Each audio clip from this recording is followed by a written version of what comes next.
Привет, игролюбы! И в преддверии Дня всех влюбленных хотелось бы поделиться небольшой, но интересной подборкой парных игр.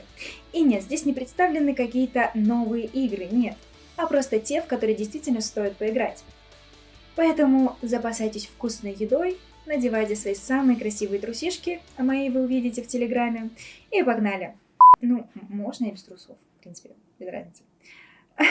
И первым в списке у нас Castle Crashers. Классическая игра для 2-4 человек в жанре Beat 'em Up от разработчиков из студии Behemoth.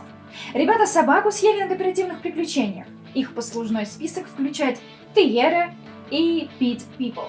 Но мы сейчас не об этом. Да ладно! По сюжету злобный колдун украл принцесс и разграбил королевство, а нашим храбрецам-героям нужно вернуть все на свои места. А время за игрой пролетит незаметно, ведь она гарантирует тонну веселья с туалетным юмором, кучей жанровых клише, от научной фантастики до хорроров. Обычно игры на двоих учат дружбе, всяким таким хорошим целям, но Overcooked — это нечто другое. Работа поваром в экстремальных условиях приводит к ссорам среди друзей. Так что мой вам совет: спрячьте все острые предметы в квартире. Ваш единственный враг — время. Так что не удивляйтесь, если забытая тарелка или давка на кухне станет причиной унизительного поражения. Огонь и вода. О, этот дуэт всем знаком. Мальчик-огонь и девочка-вода уже десяток частей подряд путешествуют по загадочным храмам, собирают кристаллы, активируют двери с помощью ключей. Игра знакома каждому школьнику, вбивавшему в поисковик «браузерные игры на двоих». Правила игры просты и понятны. Персонажи двигают предметы, нажимают кнопки и стараются не попадать в жижу другого цвета. Ну а самое сложное — это договориться, кто кем будет играть.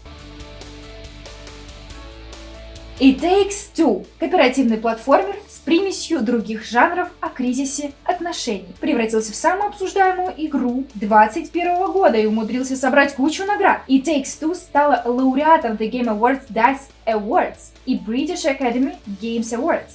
Секрет успеха прост. Проект увлекает забавным сюжетом, предлагает небанальный геймплей для игры вдвоем.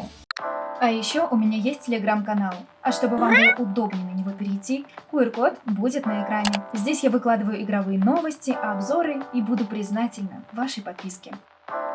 Игра постоянно меняет свои судьи, предлагает игроку опробовать сразу несколько жанров за одно приключение. Персонажи участвуют в гонках, решают головоломки, погружаются в hack and slash, мочило в духе Диабло. И с помощью режима на двоих геймдизайнеру Юсефу Фарису удается рассказать историю о сотрудничестве, взаимопонимании, ну и, конечно же, о любви. Teenage Mutant Ninja Turtles Shredder's Revenge. Нифига выговорила. Еще одно удачное возвращение реликта спрайтовой эпохи. Teenage Mutant Ninja Turtles. Бля, меня как будто на терке проходят. Ёбаный в рот, да как так-то? Более консервативно. Здесь и пиксельная графика, как бы под старину, и минимум изменений в боевой системе. Но для ностальгирующей аудитории, которая выучила наизусть 16-битный The Harpstone Heist и Turtles in Time и давно просила добавки, самое то. А еще тут наконец-то дадут поиграть за Эйприл О'Нил из Сплинтера. Mortal Kombat 11. Возможно, лучший файтинг последних лет и даже лучший Mortal Kombat за всю историю серии. 11-я часть по-прежнему не имеет себе равных среди файтингов по части сюжетного режима. Здесь это, по сути, высокобюджетный интерактивный фильм, который можно смело хвастать перед людьми, незнакомыми с играми.